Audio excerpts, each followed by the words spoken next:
Assalamualaikum warahmatullahi wabarakatuh. Selamat malam, selamat siang, selamat pagi. Selamat jumpa lagi dengan Indra Aden. Hari ini kita membahas masalah hal-hal yang kekuasaan Soeharto yang hingga membuat masyarakat dihilangkan rasa keingintahuan mereka, dihilangkan rasa pembelajaran mereka, dihilangkan juga dekatnya masyarakat dengan literasi. Ini merupakan sebuah masalah yang sangat-sangat kompleks bagi kita semua hingga akhirnya kita rasakan saat ini. Apa yang terjadi? Ya, masyarakat mudah termakan oleh hoaks, masyarakat mudah juga termakan oleh isu, masyarakat termudah juga termakan oleh hal-hal yang diomongkan oleh orang-orang yang dianggap mereka hormati, dan juga mereka dengan mudahnya menarik massa dengan melabelkan Islam sebagai bagian dari pembenaran untuk mereka, pemakaian kata Islam untuk mereka. Jadi ada beberapa hal yang harus kita ingat, beberapa hal yang harus kita lakukan, bahwa awalnya periode Soeharto 1968 sebenarnya kekuasaan itu sudah disentuh tapi belum diserahkan secara penuh. 67 yang kedua kita mau membahasnya, tapi hingga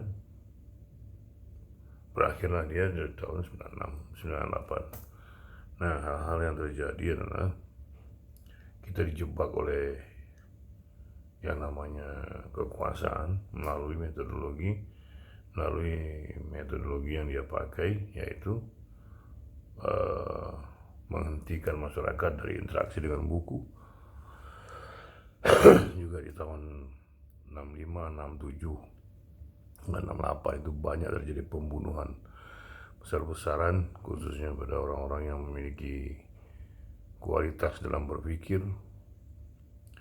dan juga membuat masyarakat jadi frustasi terhadap diri mereka. Hal yang paling penting yang kita harus ingat adalah bahwa kekuasaan Soeharto adalah kekuasaan yang mengatasnamakan dirinya dengan kekuatan militer. Ini yang harus kita lakukan. Soeharto adalah Presiden Republik Indonesia yang kedua. Dia menggunakan segala cara untuk menghancurkan apapun yang membuat masyarakat ini cerdas. Inilah yang terjadi akhirnya. Lalu kita melihat juga banyaknya hal-hal yang membuat masyarakat itu menjadi acuh terhadap ilmu pengetahuan, menjadi malas untuk belajar, dan menjadi tak berkuasa, tak berkutik untuk melakukan sebuah aksi atau perlawanan karena masifnya kekuatan militer yang dia pakai dari pusat hingga ke kelurahan. Pesatnya dia melakukan itu hingga terkontrolnya masyarakat. Ada satu hal yang harus kita ingat, bahwa pada akhirnya masyarakat bangsa ini adalah masyarakat yang melepaskan dirinya dalam keterpaksaan dengan teks literasi. Kenapa itu terjadi? Pertama, jadi masa itu patron klan begitu kuat. Jadi melihat orang atas itu, melihat orang yang berkuasa itu sangat mereka patuhi, sangat mereka sangat hormati, dan juga ketemu dengan orang-orang besar itu sebuah kebanggaan. Inilah yang dipakai untuk menjadi bagian dari sebuah sistem.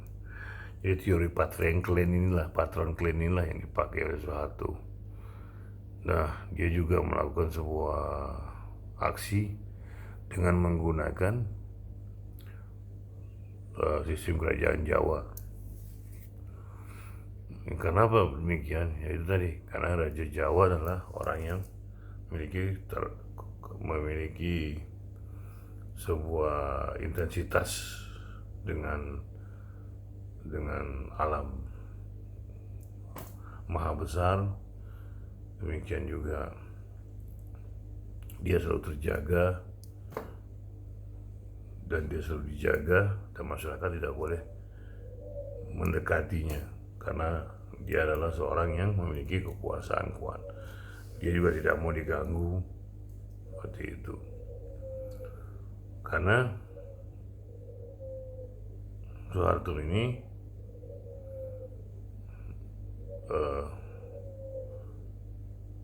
seorang yang mengkreasi sebuah budaya Jawa menjadi demikian kuat.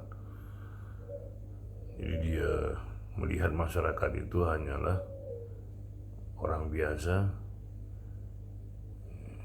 yang terkadang juga tak dihargai oleh dia, seperti itu. Kenapa itu terjadi? Ya ini tadi, karena masyarakat tidak memiliki kemampuan untuk melawan, karena dia pakai teori patron Klein tadi, sekalian dia dihormat karena masyarakat itu melihat sesuatu dari kalangan atas, sehingga kemewahan, kebesaran, penjabatan ini yang dipakai oleh Soeharto pada tahun-tahun itu. Kenapa? Karena itulah dimulainya pergerakan setelah kemerdekaan ini. Bangsa ini banyak yang masyarakat awam khususnya yang kurang bersentuhan dengan literasi, walaupun di kalangan partai-partai mereka menggunakan buku sebagai referensi mereka, yang sekarang ditinggalkan oleh sebagian besar para partai-partai. Nah inilah yang terjadi. Jadi pola-pola ini terus dipertahankan oleh dia dengan begitu kuat, sehingga dia dengan mudahnya memberikan wilayah-wilayah ekonomi pada kelompok-kelompok dia, pada teman-teman dia, dan pada keluarga dia. Karena itu tadi, dia buatnya sebuah kekuatan militer menjadi diri dia. Ini yang sangat dahsyat sekali. Di sisi yang lain juga, dia juga membuat sebuah konsep dan diterapkan ke masyarakat, yaitu bahwa masyarakat itu harus melakukan sebuah ketundukan, ketaatan, kepatuhan tanpa ada pertanyaan. Ini yang terjadi. Nah, hal yang pertama yang kita akan bahas adalah bagaimana patron Klein ini demikian kuatnya. Nah, jadi patron Klein ini melihat seseorang yang punya wilayah kekuasaan, wilayah ilmu, wilayah harta, tahta, kekuasaan. Ini wilayah harta, tahta, dan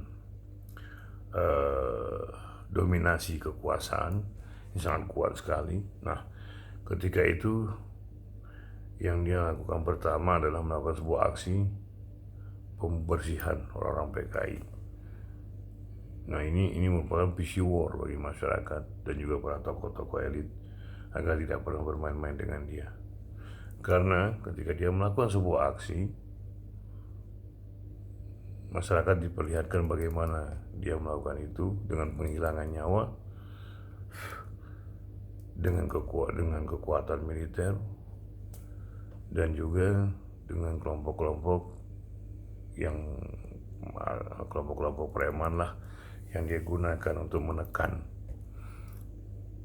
Jadi pressure group ini merupakan bagian yang dia pakai selalu.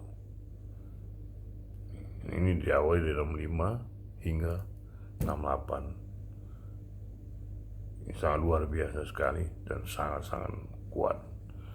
Nah, hingga ini bukan hanya sekedar pembunuhan orang komunis, bukan hanya sekedar penghapusan partai komunis, tidak. Tapi ini juga bagian dari cara dia untuk melakukan sebuah peace war kepada musuh-musuh politiknya. Jadi jangan anggap ini hanya pembunuhan PKI, tapi ini juga bagian dari dia mendapatkan kekuasaannya Dan ini memperingati siapapun untuk melawan dia, maka akan menghadapi hal seperti ini. Jadi seperti itu. Ini tujuan akhirnya dari apa yang dilakukan pembersihan PKI itu. Dia tidak melihat siapapun, dia tidak melihat keahlian apapun, dan dia membiarkan masyarakat melakukan, dan dia melakukan sebuah pembiaran oleh para tentara-tentara untuk melakukan sebuah aksi ini. Ini sangat dahsyat sekali dan berhasil. Nah, selanjutnya dia menunjukkan siapa diri dia ketika dilantik sebagai presiden. Apa yang dilakukan? Membiarkan Soekarno dalam keadaan sakit, lalu melepas Soekarno dari istana dengan cara paksa, kasar, dan tidak memberikan pengobatan yang seharusnya didapati oleh seorang mantan presiden. Ini bukan hanya bicara dendam, tapi ini adalah sebuah peringatan bagi siapapun untuk melakukan sebuah aksi. Jadi politik yang digunakan itu adalah pressure group. Nah, ini memberi peringatan pada seluruh musuh-musuhnya. Ini harus kita mulai ungkit, karena tujuan awalnya itu bukan hanya PKI sebenarnya, tapi yang dia inginkan adalah kekuasaan, dan dia menunjukkan pada orang-orang yang selalu merendahkan dia di masa lalu, ini gue. Nah, dia melakukan sebuah pembantaian besar-besaran, dan juga dia tangkapi orang-orang yang bertentangan dengan dia, kemudian dibuang ke berbagai tempat, bahkan dia ada yang dibunuh, dan dia melakukan pembiaran pada militer untuk melakukan sebuah aksi. Ini merupakan sebuah istilah, bagi saya menyebutnya adalah istilahnya adalah psikologi war. Jadi menekan musuh sambil memperlihatkan aksi dia di melakukan apa yang dia inginkan pada masyarakat. Ini terjadi. Yang kedua, itu tadi psikologi war itu, dia membiarkan Soekarno seperti keadaan sakit dan dia tidak mau peduli. Lalu dia juga menentukan di mana Soekarno harus dikubur. Di sisi yang lain adalah melenyapkan ajaran Soekarno yang tanggal 1 Juni diganti menjadi tanggal berapa, seperti itu. Jadi pembuktian Pancasila itu pengaruh Soekarno pada masyarakat pelan-pelan dihilangkan, baik melalui bahwa hari kesatuan Pancasila itu 1 Juni, tapi dia melakukan aksi yang lain pada tanggal yang lain. Demikian juga ketika dia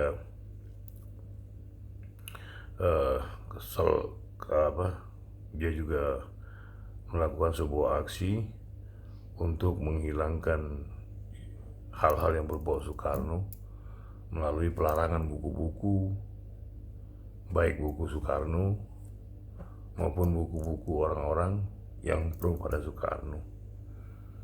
Nah, orang-orang ini juga diambil, ada sebagian nggak tahu sampai sekarang ini kemana hilangnya. Dan itu adalah orang-orang yang cerdas, orang yang memiliki kualitas berpikir yang kuat. Nah, jadi ada sebuah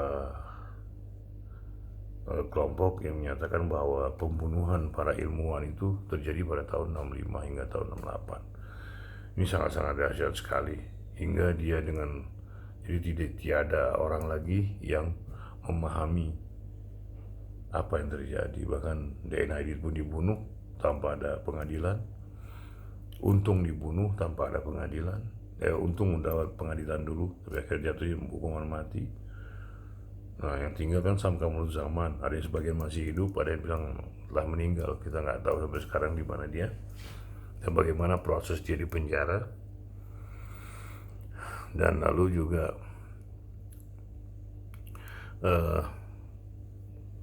pesanan kepada semua orang-orang yang melawan dia lewat apa yang dia lakukan pada tahun 65 hingga tahun 68. Jadi bukan hanya tujuan dia untuk melenyapkan anggota PKI, bukan hanya menghilangkan orang-orang PKI, tapi itulah pesan yang sangat keras kepada semua orang-orang yang menghalangi dia untuk melakukan itu. Jadi itu yang terjadi.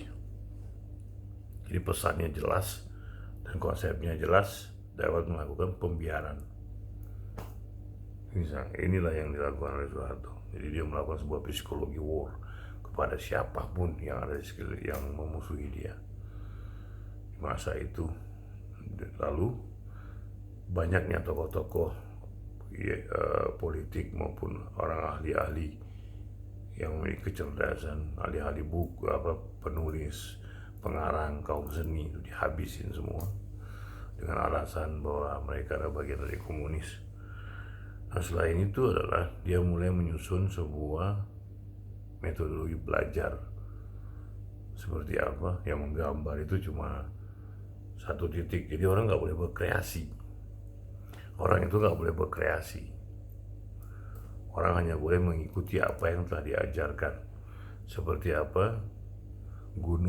Dua gunung, matahari di tengah, sawah, rumah. Itu diajari oleh anak-anak. Jadi kepatuhan itu yang utama bagi dia. Untuk membesarkan orang-orang ini harus ada kepatuhan. Dengan apa? Dengan lewat pelajaran apa? Mencuci otak. Dengan apa? Lewat lukisan. Seperti itu. Ini satu. Lalu yang kedua, masyarakat hanya wajib mendengarkan, tidak memiliki wajib pertanyaan. Ini bukti konkretnya. Akhirnya apa? Itu tadi terjadilah sebuah pembelajaran yang selalu monolog.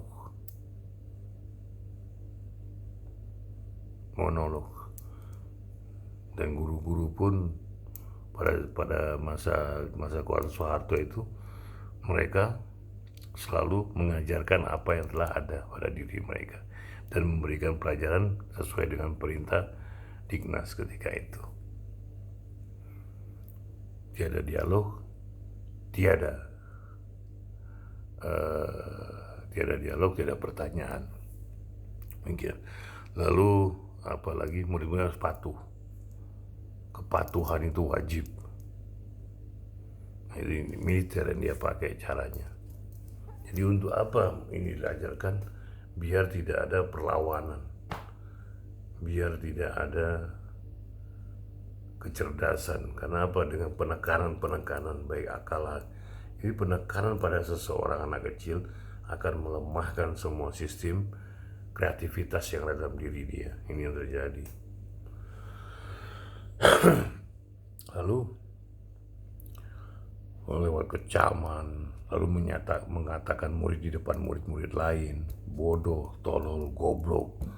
Itu membuat masyarakat, membuat pola berpikir murid jadi habis, hingga dia pemalu, tidak kreatif, hilangnya rasa percaya diri, hingga dia tidak memiliki kekuatan untuk berpikir. Inilah dimulai dari sini. Lalu 4, cita-cita orang-orang di zaman Soeharto itu cuma 3. ABRI dan TNI maksudnya. Lalu ABRI, TNI, dokter dan insinyur. 3 hal ini merupakan sebuah bagian yang sangat membanggakan. Lalu dikreasi lagi di sekolah-sekolah.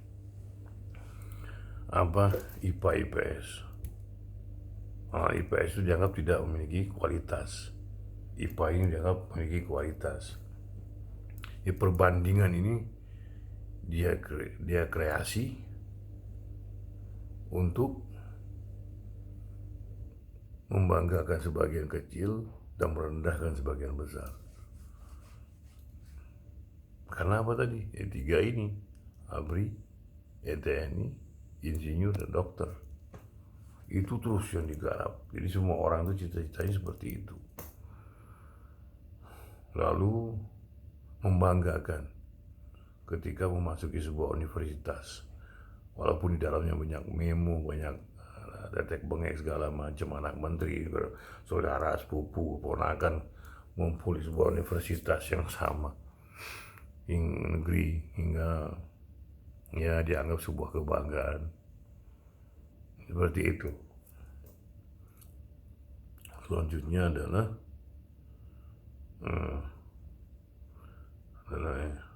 buku itu di sekolahan sudah ditentukan perpustakaan tidak terawat, buku-buku hancur begitu saja. Lalu apalagi ya begitulah yang terjadi. Inilah mental yang dikreasikan oleh Soeharto hingga membuat bangsa ini jauh dari segala sesuatu yang bernama buku. Kenapa? Itu tadi. Karena ketika kita bawa sesuatu buku yang berbeda dengan masyarakat pada umumnya, dia wah ini orang ini udah salah dan ngomongin depan orang beramai, hingga membuat mereka jadi minder, dikecam, dilemahkan, dikecam. Ini negara nggak boleh, ini polisi dilarang, seperti itu.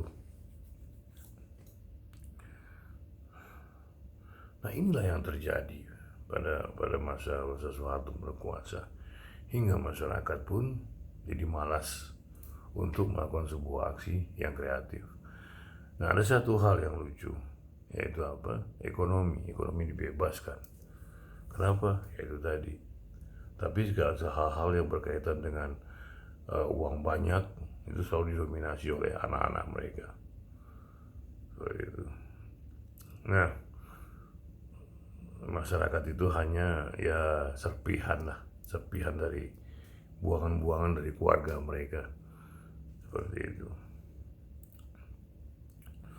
Nah, jadi apa yang dilakukan oleh Soeharto ini sangat-sangat dahsyat sekali, hingga pembiaran yang dilakukan olehnya menghasilkan masyarakat yang tidak kreatif, menjadi masyarakat yang masa bodoh, masyarakat yang selalu menjauhi literasi. Jadi polanya Soeharto ini dipakai demikian kuat, dan dia buat dari pusat hingga ke daerah. Dengan apa? Militer. Setiap angkatan darat itu ada di mana-mana. Bahkan bupati, lurah, camat itu dari orang-orang mereka juga, yang sudah pensiun dikaryakan. Hingga polanya itu tidak berubah, polanya itu tetap polanya Soeharto. Demikian dahsyatnya cara-cara dia untuk menekan masyarakat dan melakukan sebuah pembiaran, hingga apa yang terjadi, masyarakat acuh kepada apa yang ada di sekeliling mereka. Demikian juga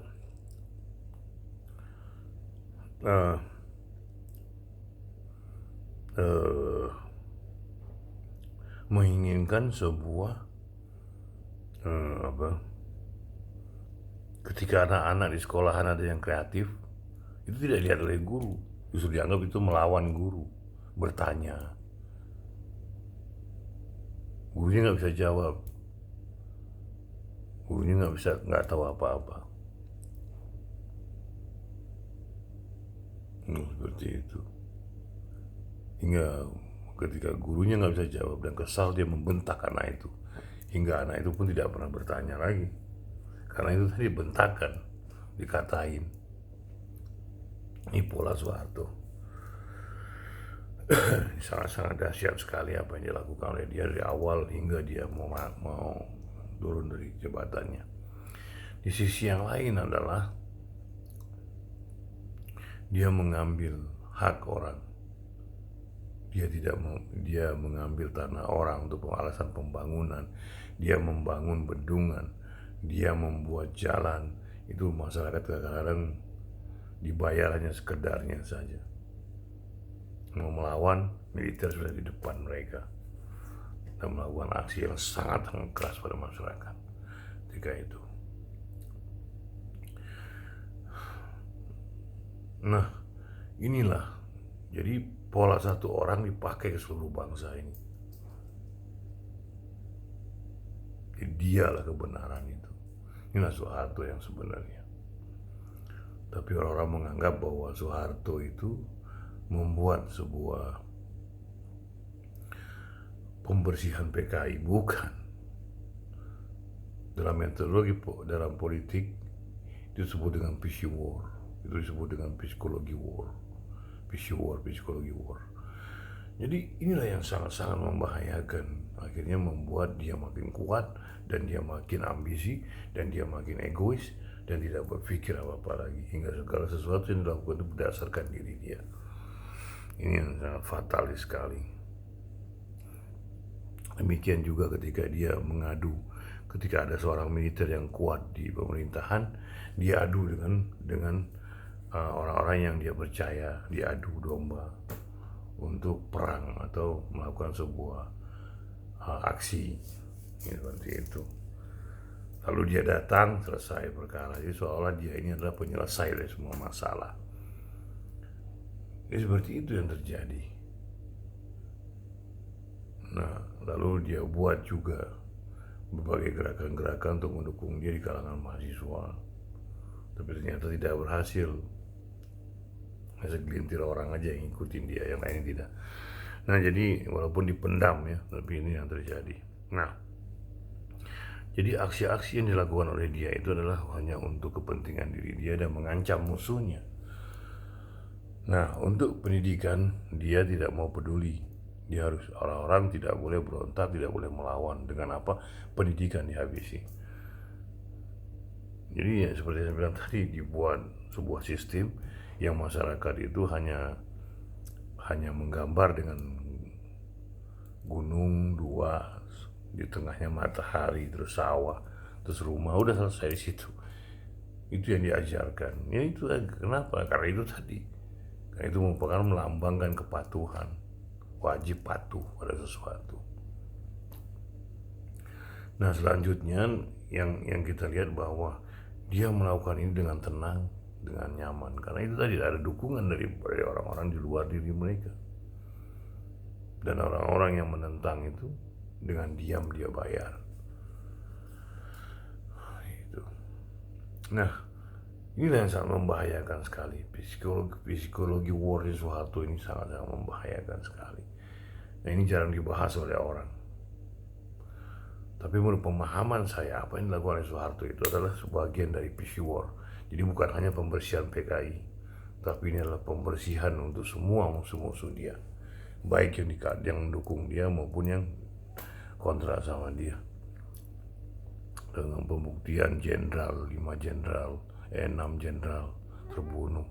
Orang PKI ada yang bilang jutaan, Sudomo bilang 2 juta orang, Edi Sarwo bilang lebih dari itu, ada yang bilang 500.000 orang dengan santainya. Yang terjadi.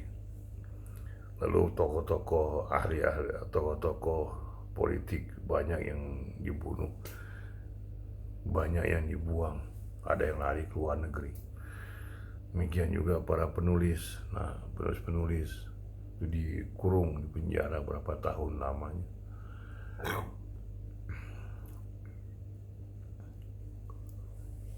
Jadi seperti itu.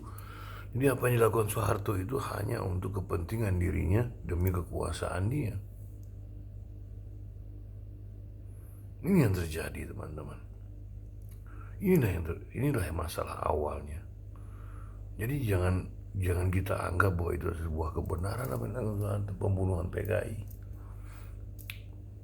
Itu bukan pembunuhan PKI. Bukan hanya sekedar untuk menghilangkan PKI, tapi juga menghilangkan musuh-musuh dia sekaligus. Tapi trik yang dipakai menghilangkan PKI.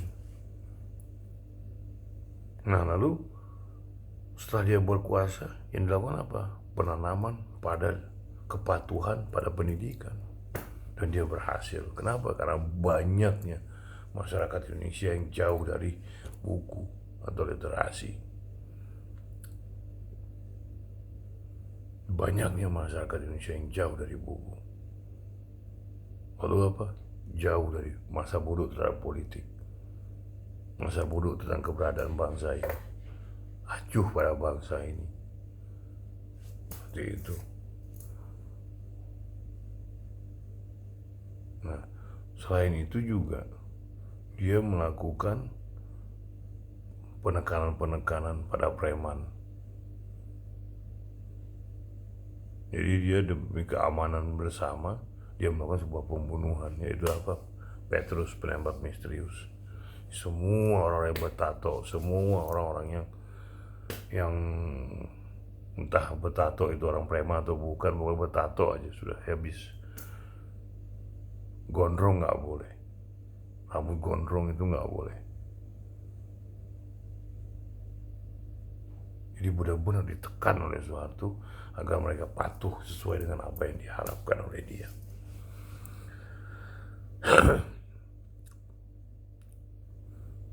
Nah, cita-cita orang aja dibuat demikian rupa. Cuma 3 cita-cita bangsa, masyarakat bangsa ini ketika itu. Apa? Satu, dia harus menjadi ABRI, dia harus menjadi dokter, dan dia harus menjadi insinyur. Dan ABRI harus dari IPA. IPS tidak boleh. Gimana? Kok dia bisa menentukan IPA IPS menjadi ABRI sementara IPS tidak bisa? Seperti itu. Nah, ini yang terjadi. Hingga betapa frustasinya kawan-kawan. Karena akibat ulahnya dia hingga membuat masyarakat itu jadi dam, benar-benar sudah tidak bisa berbuat apa-apa. Di sisi yang lain juga, ekonomi hanya diberikan pada keluarga-keluarga, teman-teman, dan kelompok-kelompok yang sangat mendukung dia. Tapi yang paling fatal dari semua itu adalah dia membunuh karakter bangsa Indonesia ini. Dia membunuh keinginan, dia membunuh kreativitas, dia membunuh kecerdasan yang ada pada diri manusia. Ini yang sangat-sangat membahayakan melalui apa pendidikan tadi yang saya bilang. Membahayakan sekali. Nah, apa yang terjadi saat ini pada pemimpin kita? Ya ini yang terjadi, pemimpin kita yang berpikirnya tentang diri dan kelompoknya saja. Tidak memahami apa-apa, tapi masuk ke politik. Akhirnya terjadi apa? Demi kepentingan mereka berbuat. Ya ini hasilnya dari Soeharto. Mau berkuasa sekarang. Ini hasil-hasil yang sangat-sangat buas menurut saya. Semua orang ingin masuk politik hanya karena memiliki uang dan memiliki kekuasaan. Agar memiliki kekuasaan tanpa memahami politik itu apa. Jarang membaca, bahkan tidak pernah membaca. Ini yang terjadi ketika ada orang cerdas memberikan sebuah informasi, sebuah masukan, ditolak mentah-mentah. Karena kenapa? Mereka merasa mampu. Padahal tidak mampu berbuat apa-apa. Tapi ya sesuai dengan pemilihannya, sesuai dengan masyarakatnya, sudah itu aja yang terjadi. Sesuai dengan apa yang saya ceritakan tadi. Itu. Inilah yang terjadi, hasil buah karya jabatan Soeharto. Demikian juga presiden selanjutnya. Jadi ini hasil-hasil yang sangat-sangat membahayakan bagi bangsa ini. Kreativitas tidak ada. Gimana yang terjadi? Tapi kalau ada sesuatu yang rahasia yang mereka bikin tiba-tiba muncul, kita nggak tahu. Seperti itu yang terjadi. Nah, jadi kreativitas inilah yang membuat bangsa ini selalu dibodohi bangsa asing. Kenapa? Ngutang. Ahli-ahli dipanggil dari luar.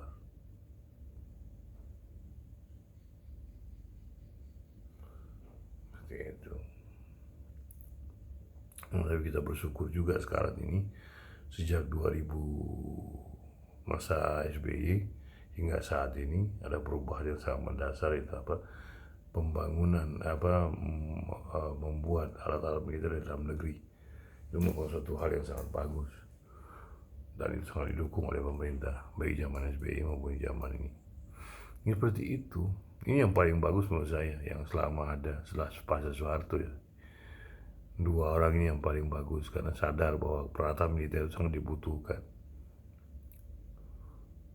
Ekonomi aja juga kita masih bergantung pada orang luar. Ekspor kita lebih banyak pada satu negara dibanding negara lain. Ini kan nggak kreatif, menunjukkan bahwa ada yang sama dari Soeharto sampai saat ini sama. Pasar utama kita Amerika. Kenapa nggak kira-kira kreatif kan? Coba buka pasaran baru. Seperti itu. Afrika. Asia Tengah, Asia Tenggara, Eropa. Cobalah kita mulai begitu. Lepas ekspor kita ke negara-negara itu dengan kekuatan diri kita. Ini harus kita lakukan.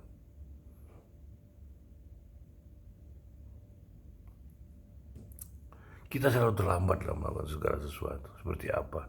Ketika rendang diakui sebagai budaya Malaysia, lalu baju-baju batik diakui sebagai budaya Malaysia, lalu reok Ponorogo diakui sebagai budaya Malaysia, Sedati, dan semua yang ada di Indonesia diakui sebagai Malaysia. Ya karena mereka memang tidak memiliki budaya. Mereka tidak paham dengan budaya. Karena apa? Mereka berasal dari Indonesia semuanya. Bukan berasal dari negara Malaysia, tapi orang-orangnya berasal dari Indonesia Raya. Jadi kesamaan kultur itu ya itu tadi. Tapi mereka mengakui. Nah baru bangsa ini ramai membangun, baru merawat semua apa yang diakui Malaysia. Ini tadi karena tidak ada kreativitas, tidak ada daya kemampuan berpikir bagi para pemimpinnya, tidak memiliki kreativitas, tidak memiliki kemampuan untuk mengolah, tidak memiliki kemampuan untuk mengembangkan. Ini tadi karena hilangnya kecerdasan, karena tidak mampuan berpikir, karena masuk ke dalam kekuasaan itu karena uang, bukan karena kemampuan diri dia sebagai seorang pemimpin. Dan masyarakat mengasihkan itu, lalu diberikan angin sejuk melalui pembangunan. Itu bagus-bagus saja infrastruktur. Memang ini yang diharapkan masyarakat selama ini. Dan dia beruntung, karena apa? Masyarakat, memang ini yang dibutuhkan masyarakat selama ini. Tidak berani melakukan sebuah inovasi-inovasi yang baru, seperti membuat mata uang. Tidak pernah berani. Ya ini tadi hasilnya oleh zaman Soeharto. Inilah hasil-hasilnya yang di zaman Soeharto. Inilah masa pada waktu itu yang dilakukan oleh Soeharto.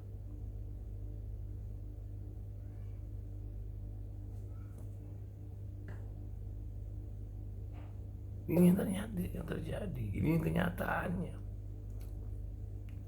Kejahatan Soeharto adalah melakukan sebuah pembunuhan besar-besaran di tahun 60-an dan juga melakukan sebuah pembunuhan secara terang-terangan dengan Petrus, juga melakukan sebuah pembunuhan karakter. Ini yang dilakukan. Nah kita menganggap dia sebagai orang wah, tapi realitasnya seperti ini. Terjadi di masa lalu, ya sekarang kita rasakan pahit menerima seorang pemimpin seperti ini semua, yang tidak memiliki kreativitas.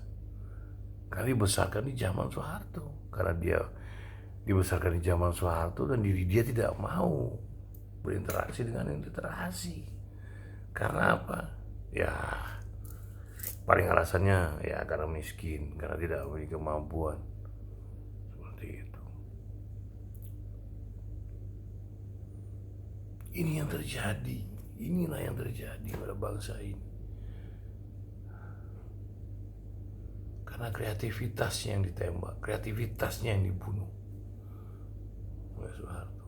Demi apa? Kekuasaan dia.